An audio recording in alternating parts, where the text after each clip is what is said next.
Mahigit kalahati na ng pondo na inilaan sa mga proyekto para sa flood control ang nagagasta na matapos kumubra ng kani-kanilang porsyento ang mga tiwaling kawani ng gobyerno.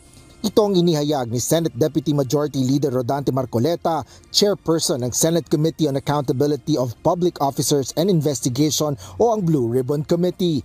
Paliwanag ng senador, ito ang dahilan kung bakit nasasakripisyo ang kalidad at integridad ng ginagawang proyekto.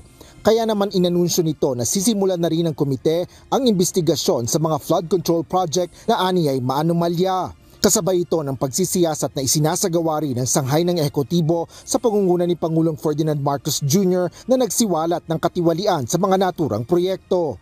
Sa isang panayam kay Senador Marcoleta, kinumpirma nito na sa Martes, August 19 ay uumpisahan na ang flood control investigation sa Blue Ribbon.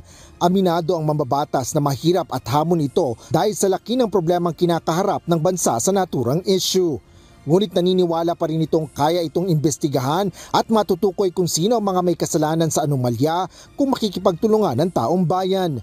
Kaya nanawagan rin ng mambabatas sa publiko na makipag-ugnayan sa kanyang opisina, lalong-lalo na anya mga maaasahang impormasyon at mahalagang litrato.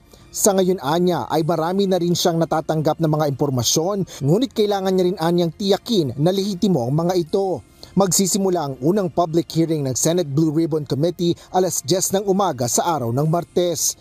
Inaasahang dadalo dito ang halos lahat ng mga senador kung saan karamihan ay miyembro ng komite. Asher Cadapan Jr., UNTV News and Rescue. Diyos ang aming sandigan, serbisyo publiko ang aming pinahalagahan.